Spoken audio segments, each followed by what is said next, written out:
The forest slowly thinned behind them as the group made their way back to Hilltown, the low light of the twin suns warming their backs. Their pace was relaxed now. The weight of danger momentarily lifted, and with it came a rare moment of levity. As they walked, laughter stirred in the air. Dalamar, ever the trickster, flicked his fingers discreetly behind Ogblog's back, casting prestidigitation on the half-orc's travel rations. "What in Zephyros' name?" Ogblog muttered, sniffing the meat that now reeked of sour fish. The others erupted into laughter. "Refined palate, that one!" Jojo giggled, tuning his lute with amusement. Ogblog scowled, then grinned in spite of himself.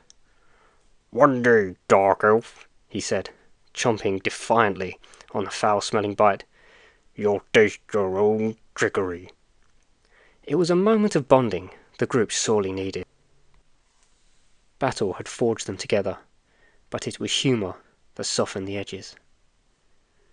By mid-morning of the next day, Hilltown's wooden walls came into view. Familiar and humble, it had a strange sense of comfort now, though none of them would call it home. It was the closest thing they had seen in weeks. At the gates stood Sir Greymere, his steel armour, a crimson cloak fluttering lightly in the wind. At his side was his daughter, Elora, dressed in a modest town garb, but with her father's sharp gaze upon her.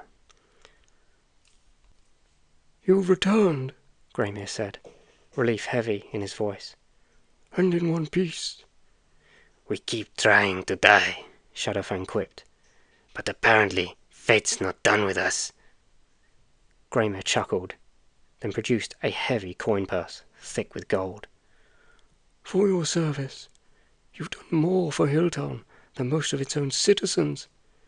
And from what I've heard of these goat men, and the thing that commanded them..." He shook his head. Elora stepped forward, her voice soft. "Thank you. People are sleeping easier because of you." The adventurers exchanged glances and nodded. "We think it's just the beginning," Eldralon said, growing solemn. "There's something darker pulling the strings." Wilhelm steps forward, brow furrowed. "Tell the people to be cautious. This wasn't an invasion. It was a test." The group accepted their reward, said their farewells, and turned to the west, towards the horizon and the Onyx Spire, drawn by a force none of them could yet explain. Days passed in relative peace. The landscape began to shift. Green hills turned to cracked, barren plains, and the trees that remained were gnarled and leafless, reaching upward like dead fingers.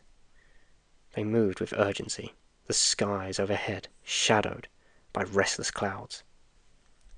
It was near sundown when they first glimpsed it, the skeletal silhouette of one of the Onyx spires, rising like a black tooth against the fading amber light.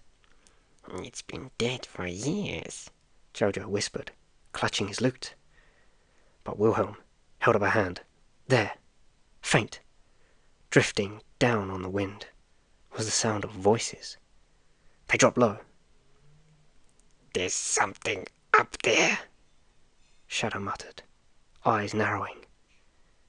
They crept forward, towards the ancient base of the spire, overgrown with moss and half consumed by time. A weathered, spiral staircase circled it, leading to a wide circular platform overlooking the land. And on that platform, silhouettes moved. Figures clad in black, faces obscured by hoods. They moved like they belonged. But then, clank, clatter, Ogblog, ever the wall of metal, stepped on a patch of jagged stone. His plate armor rang like a war drum through the clearing. The voices above fell silent. From the edge of the platform came a calm, poised voice, smooth, cultured, dangerous. "Who goes there?" A pause, then footsteps.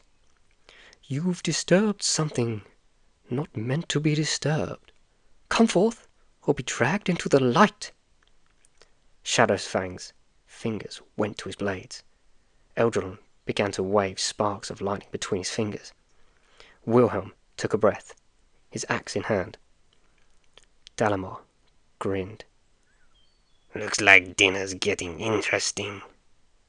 The wind whistled through the ancient spire. Something was waiting.